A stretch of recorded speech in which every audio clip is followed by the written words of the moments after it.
खेल होने वाला है देश में, खेला होवे खेला,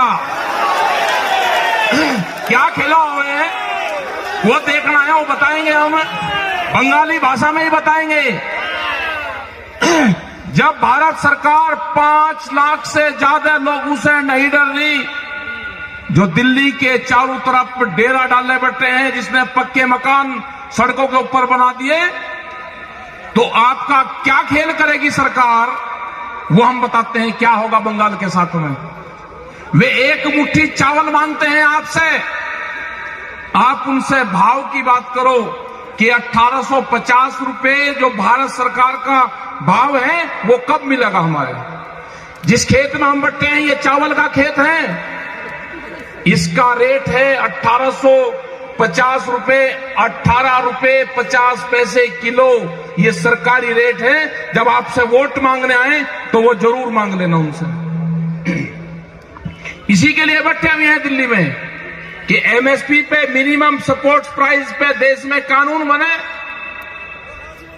अगर वो बंगाल का किसान है, आसाम का किसान है, वो कर्नाटक का किसान है, उसका धान भी उसके कम रेट पे ना खरीदा जाए, उसकी जो दूसरी फसलें हैं वो भी कम रेट पे ना खरीदा जाए।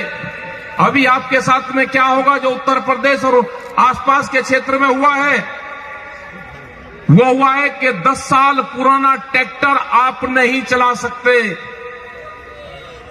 10 साल पुराना पंपिंग सेट आप नहीं चला सकते। आपके यहां 15 साल का होगा भी, 15 साल में जो भी डीजल से चलने वाला सिस्टम है आपका, वो आपके यहां पे बंद है। आपके साथ में क्या होगा जब सरकार, भारत सरकार कई लाख किसानों के कब्जे में नहीं आ रही अभी पिछले 100 दिन से, आपके साथ में 2 खेल होंगे यहां पे। यहां पे पहला है कि एमएसपी पे खरीद नहीं हो रही, दूसरा सबसे बड़ा खेल होगा, बड़ी बड़ी कंपनी आएगी जिसको देश बेचा जा रहा है, वे कंपनी आएगी समुद्र में मछली पकड़ने के लिए भी बड़ी कंपनी आ रही है। मछुआरा का जो किसान है, जो समुद्र के पास का किसान है, उसको बहुत बड़ा नुकसान होने वाला है। उसके बाद में नुकसान होगा जो आपके घर के बाहर गड्ढे बने हैं जिसमें आप मछली पकड़ने का काम करते हो, घर के घर में ही, ये पूरे बंगाल में है, ये बंद होंगे। वो कानून भी आएगा, जैसे दूध पे कानून आ रहा है कि डब्बे के अंदर एक किसान अपने पड़ोसी को भी दूध नहीं बेच सकता, ऐसे ही यहां पे भी ये कंपनियां काम करेंगी। क्या किसान जिंदा रह सकता है? ये बड़ी बड़ी कंपनियों के हवाले देश को करा जा रहा है। अगर किसी पार्टी की सरकार होती तो वो बात कर लेती, ये पार्टियों की सरकार नहीं, सरकार को कंपनी चलाती है। बड़ी बड़ी कंपनियां हैं जो सरकारों को चलाने का काम कर रही है। वॉलमार्ट जैसी कंपनी आ रही है, अडानी जैसी कंपनी आ रही है, जिसके हाथ में पूरे के पूरे विभाग बेच दिए, टेलीकॉम बेच दिया, हवाई जहाज बेच दिए, एयरपोर्ट बिक गए, रेलवे बिक रही है। अब अगला काम किसानों का है, किसानों का। पिछले 100 दिन से किसान बैठे हुए हैं, देश का किसान, कई लाख आदमी बैठे हुए हैं, 300 के आसपास लोग हमारे शहीद हो गए हैं। उसके बाद में भी सरकार बात करने को भी अभी तैयार नहीं है। ये आंदोलन पूरे देश में खड़े करने पड़ेंगे, ये आंदोलन डिस्ट्रिक्ट वाइज खड़े करने पड़ेंगे। आपको बैरिकेडिंग और बैरियल तोड़ने पड़ेंगे, बड़े आंदोलन होंगे। ये आंदोलनकारियों की धरती है। आपको आंदोलन, लड़ाई आपको लड़नी पड़ेगी।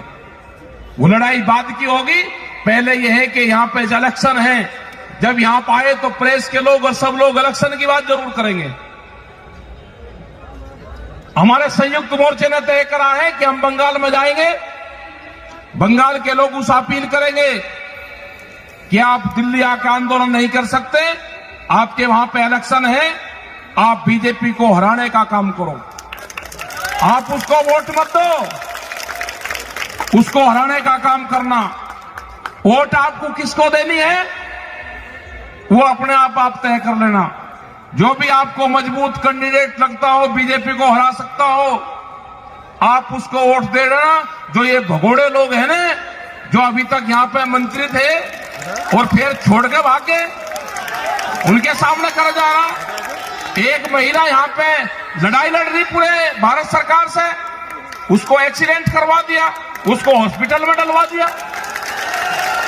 आप देख लेना किसको आपको देना है वो। हम तो संघर्ष वहां पे करते रहेंगे। हमने कहा कि जब तक 3 बिल वापसी नहीं होंगे, किसान घर वापसी नहीं जाएगा। जब तक एमएसपी पे कानून नहीं बनेगा, किसान घर वापसी नहीं करेगा। एमएसपी पे अगर कानून बनेगा तो यहां से भी चावल पैदा करने वाले किसान को 1850 रुपए अगर कोई भी खरीद करेगा, या सरकार खरीद करे या कोई व्यापारी खरीद करेगा आपके गांव से, तो उसकी रसीद आपको देगा पक्की। 1850 रुपए से कम पे वो खरीद नहीं कर सकता। ये कानून बनेगा। हमने कहा कि प्रधानमंत्री का पायलट प्रोजेक्ट है डिजिटल इंडिया, जो 23 किसानों का फसलें जो उगाता है किसान, जिसकी एमएसपी तय है, उन किसानों को उस डिजिटल इंडिया कैंपेन से जोड़ दिया जाए। किसान ने फसल बेची, जब तक वो अपने घर पर जाए अकाउंट में उसके पैसा पहुंच जाए। किसान को उससे नहीं जोड़ोगे, किसान की फसलों को लुटाई करोगे। 700 रुपए से लगा के और 1000 रुपए क्विंटल तक उसकी फसलों को खरीदोगे, और जब चावल वो खरीदने जाएगा तो 40, 50 और 60 और 70 रुपया किलो उसको मिलेगा। इससे कंज्यूमर भी मरा और इससे किसान भी मरा। जो वेजिटेबल्स हैं, जो फल, जो सब्जियां हैं, उसके भी दाम तय होने चाहिए। यह आंदोलन चल रहा है। जब भी भारत सरकार से बातचीत होगी, ये आंदोलन में ये भी एक प्रायोरिटी पर रखा जाएगा कि जो फसलें हैं, वो सब्जी की फसलें हो, वो दूध की फसलें हो, इनके भी रेट देश में तय हो। अभी एक नया व्यापार शुरू हुआ है यहां पे, वो व्यापार है भूख का व्यापार। जो हमारी माताएं बहनें बैठी है, अगर ये सोना पहनती थी तो एक सर्वे हुआ, ये सोने का इस्तेमाल एक साल में 17 बार करती हैं। जो तीज त्योहार है, जो ईद, दिवाली होगी, होली होगी, जो दुर्गा पूजा होंगे, उस टाइम पे उस सोने का इस्तेमाल ये महिलाएं करती हैं। उन्होंने कहा कि ये नहीं, और व्यापार होगा, भूख के ऊपर व्यापार होगा। अनाज तिजोरियों में बंद होंगे, रोटी तिजोरी में बंद होगी। यह आंदोलन होगा कि रोटियों को तिजोरी में बंद नहीं होने देना। रोटी व्यापारी की कैद में नहीं होगी। अनाज के गोदामों पे व्यापारियों का ताला नहीं लगेगा। यह आंदोलन जब तक जारी रहेगा, जब तक ये कानून वापसी नहीं होंगे। इनको खत्म करना पड़ेगा सरकार को। ये 3 बिल नहीं है, दूध के ऊपर बिल आ रहा है। अभी अगर कोई आदमी यहां पे पशुपालन का काम करते होंगे, अगर किसी के पास में 2 पशु होंगे तो कॉमर्शियल कनेक्शन लेना पड़ेगा उसको गांव में भी। ये बिल आ रहा है।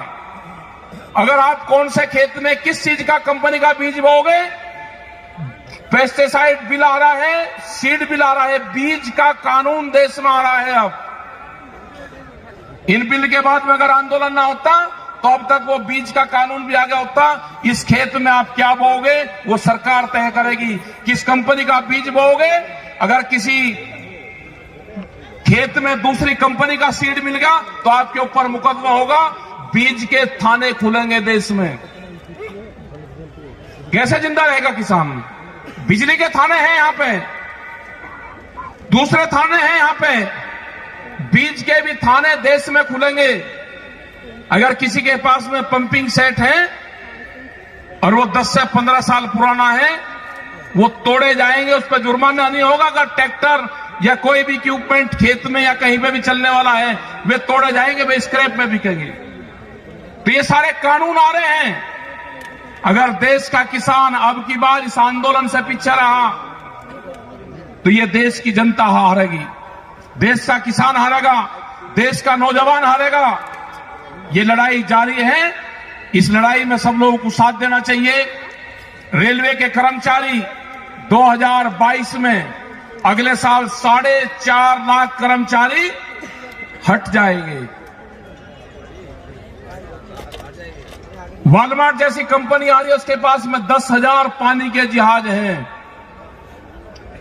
उसका पहला यह है कि जो साप्ताहिक बाजार लगते हैं वे साप्ताहिक बाजार पूर्ण रूप से बंद होंगे।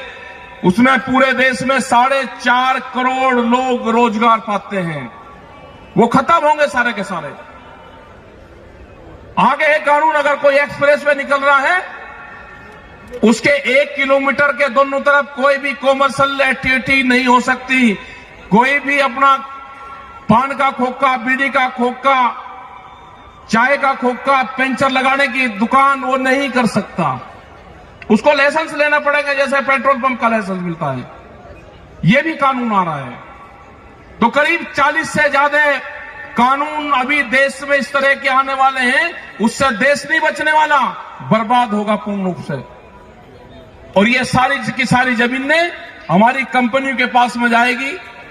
यहां पर आएगी वो कंपनी और वो कहेगी कि 40,000 रुपए एकड़ का अगर रेट है तो वे 60,000 रुपए एकड़ आपको देंगे।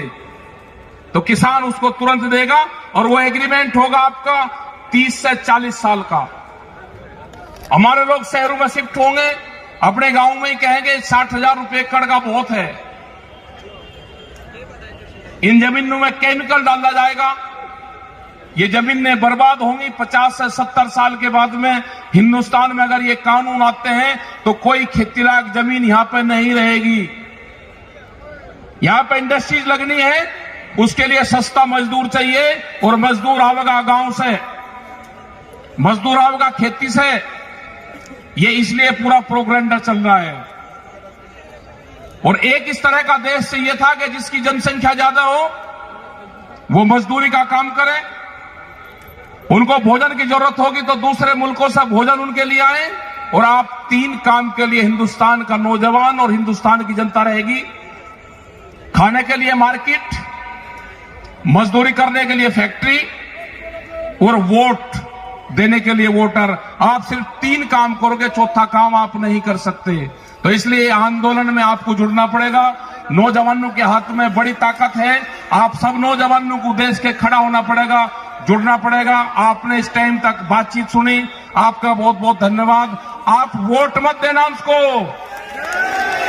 वोट मत देना, संघर्ष करो। वोट नहीं देना उसको, संघर्ष आपको करना पड़ेगा। इनको यहां से बैरंग भगा दो। दिल्ली में हम बैठे हुए हैं, इनकी तलाश में है। यहां पे ये सरकार, वहां से दिल्ली सरकार 1.5 महीने से गायब है। पता चला कि बंगाल में गई हमारे पूरे संयुक्त मोर्चे के लोग। राज्यपाल जी हैं हमारे लीडर, यहां पर बैठे हुए हैं। हम आए हैं उनको तलाश करने, कहीं आपको मिले तो पकड़ के ये जरूर पूछ लेना उनसे। तो धन्यवाद। जय हिंद, जय बंगाल।